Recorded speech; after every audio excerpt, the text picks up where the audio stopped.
for Freeman, and it's incomplete. Or did he make the catch at the 15? Yes. What are they going to rule it? He caught it? Touchdown!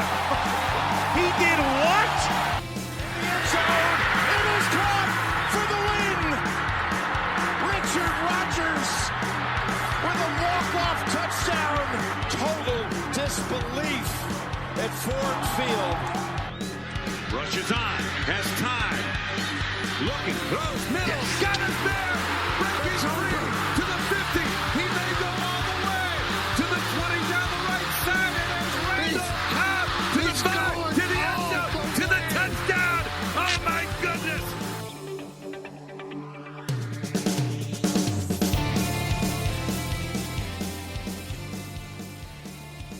Hey, welcome back to the Green and Golden Boys Packers podcast, the podcast for Packer fans living in enemy territory. I'm Charles, and with me, as always, is Marcus. Hey, everybody. And today, there isn't too much going on in the NFL. We're a long way away from training camp, if they happen, right now in this time of COVID. And even further from games. So we were kind of digging down into some recent headlines we've seen. I know the prediction analytics are going wild right now, and there's some other kind of behind-the-scene headlines that we found interesting and kind of wanted to bounce off each other. Both of us kind of found one or two headlines that we haven't told each other about yet, and we're just going to kind of talk them through. So Marcus... the first one I'm sure you've heard of that I found that I thought we could talk about is this week the owners voted on a number of different rule changes. Some pretty basic ones. There's some clock manipulation rules in there that I think is kind of funny. We can dive into that. But the big one that was proposed and not voted on yet is the new onside kick rule. Have you heard about this? Have you heard about this? Have you seen this? Yeah. I think this was the one that everyone was really interested in, and obviously it got tabled and wasn't voted on. But yeah, so basically from my understanding, and you can correct me if I'm wrong, it allows a team, instead of, if they want to, in lieu of an onside kick, so they score, and instead of kicking off, they want to do a 4th and 15 play, an offensive play from their own 25-yard line instead of onside kicking, it would give them the opportunity to do that, which, I think would be pretty fun to see. I think a lot of people and purists are going to, not really like that, but I think from a fan's perspective, giving Aaron Rodgers the ball instead of, having a Brandon Bostic type situation happen again, I think we would all we'd all prefer that. So yeah, I guess, is that right? Yeah, okay. It is right. I think I kind of agree on your point of the purists not liking it. Part of me thinks they will like it because to kind of back up 5 steps of why this rule is even being talked about. Back in the day, a true onside kick, you could line all 10 players, besides the kicker, on one side of the ball, right, get a 10-yard running start. The kicker just had to squib it 10 yards down the line, and then basically it was a Red Rover type situation, just bashing people around and see if someone can jar the ball loose. And it was a safety concern. Special team plays were accountable for like 50% of all injuries, all head injuries in the NFL. So the NFL has since changed kickoff rules, onside kick rules, not allowing that running start, making sure there was even a number of players on either side of the kicker, so to not overload one side and just reduce the number of head-to-head contact being made. Well, yeah, and so as a result. Yep. Oh, sorry, I don't mean to interrupt. I just was going to say, and just to piggyback on that a little bit, imagine you're the one that has to receive that onside kick. I mean, you're looking at 10 players running at you at full speed. They have a head start. That's a lot more intimidating than 5 players that are standing still until the kick, the ball gets kicked. You know what I mean? So there's kind of there's kind of a mental factor there too. There's not as much of an intimidation, from the kicking team as there used to be. Exactly. And as a result, the success rate for the kicking team, the team trying to get the ball back, went way down. In 2018, I just looked this up, 4 out of 52 attempts were successful. So 8% of And tries. and weren't 3 of those from Atlanta? Yeah. Yes. Yep. And I need to go back and watch them because what did they do? Right. Butter up the ball a little bit, maybe. 2019, 2 of 36, so even a lower percentage, 6%. So going way back to the beginning of our conversation, the purist side of it, I think the purists are already upset about what the onside kick turned into. So in a sense, I kind of think the purists might like this version of it because I got to imagine a 4th and 15, and to be a little bit more specific on that, instead of trying to onside kick the team that just scored and wants the ball back because they need to, catch up or whatever it might be, we get the ball back on, I believe, the 25. Correct. And have a one chance to make a 4th and 15 play. And if they're successful, they gain that first down. Then that's where they get the ball and they're going. And I love it. I think it needs to happen. I would love it to happen this season. I think it'd be to your point, so entertaining to see Aaron Rodgers with the ball instead of Crosby. Well, I guess Crosby is entertaining too, but I think from all aspects, I don't know why. I don't know why you wouldn't do it. Yeah, I mean, I think it would be super fun to watch. And again, we're probably a little bit biased because we have one of the best quarterbacks in the game, and you never want the ball to be out of his hands. You know what I mean? And giving him that Right. opportunity in a clutch moment when you're trailing and trying to get the maintain possession of the ball, I think is a pretty cool proposal by the Eagles, and I think I'd love to see it happen too. They also changed one one aspect of the proposed rule recently, which might seem small, but I think it's actually kind of huge. The way the original rule was proposed is you get it 4th and 15, and it's a regular play, and the clock is running.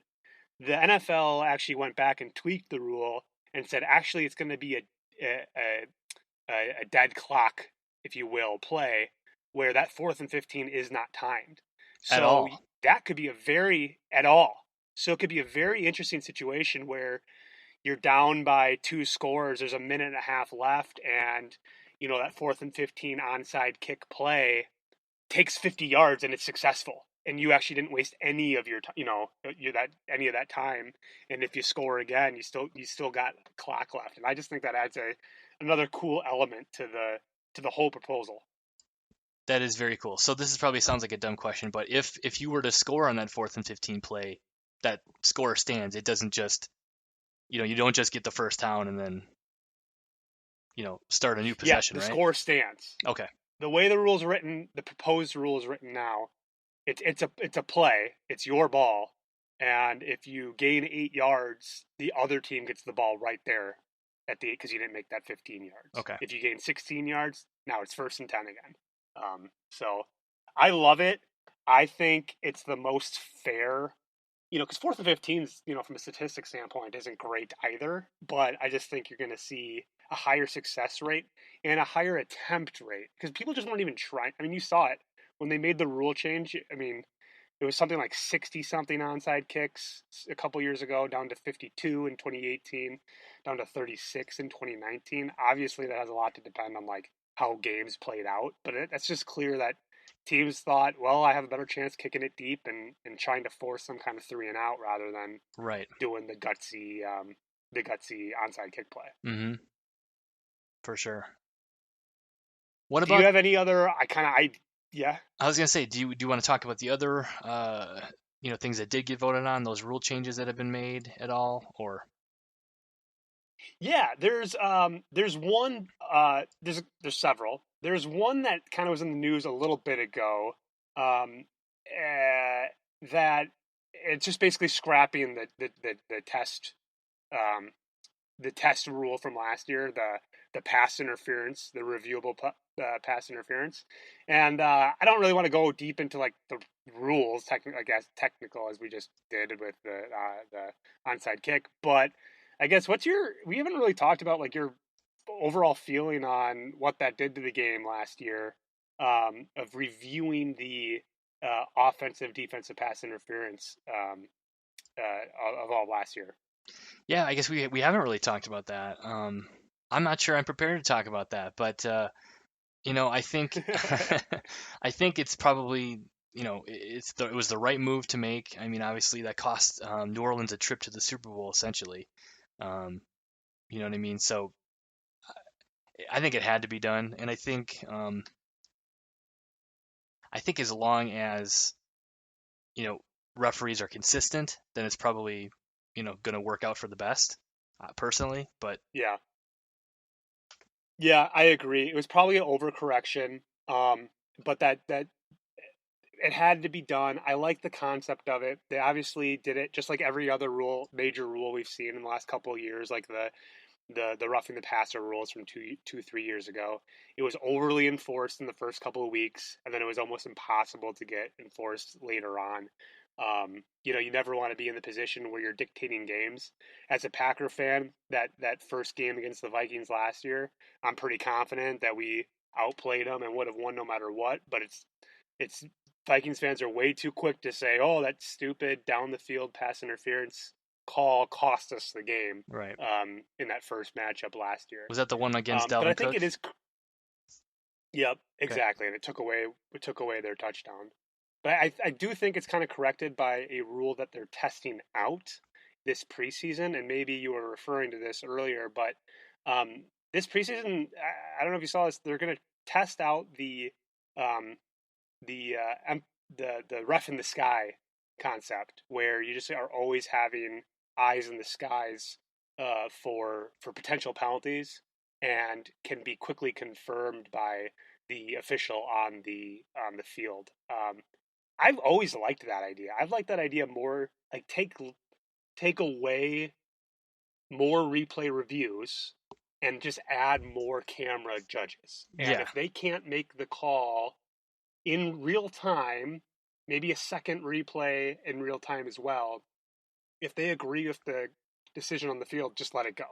But if they see something egregious, like we would have seen in that Rams game, Saints game, then that's an easy call for the eyes in the sky. So I really like yeah, that idea. I agree. I think that's going to make things take a little stress off the refs and also make the flow of the game a little bit quicker. But yeah, I agree. If they can't figure it out on the field right away, send it up to the sky cam and figure it out. I think that's a good one Yeah. too.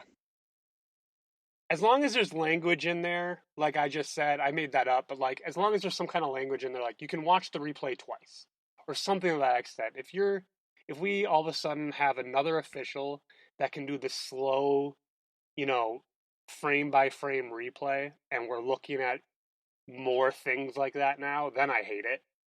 But if there's some kind of, was it clear and obvious? Did someone miss something egregious?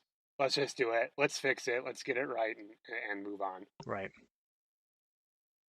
But, All right. And then kind of on that note too, it looks like the one change was that scoring plays and turnovers that were negated by a penalty. Is that kind of the one you were talking about? Will now be automatically reviewed, such that Dalvin Cook, yeah. okay, all right, that's the one. Yep. And that's more making that official, right? I think they just added most of that was already in rule. Just that one line that you just said there, that negated by a penalty, is now reviewable Right. as well. But I think it's all a moot point if they figure out a easy way to do the eyes in the sky. Yeah, I think you're right. The last rule change, well, there's a couple of them. There's some injured reserve player rules that we don't need to get into. The last one I just thought is funny. I already referenced it.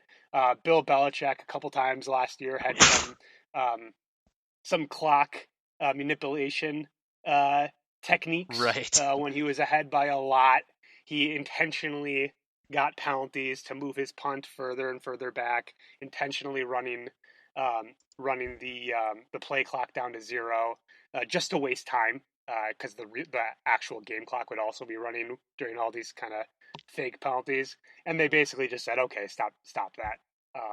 I didn't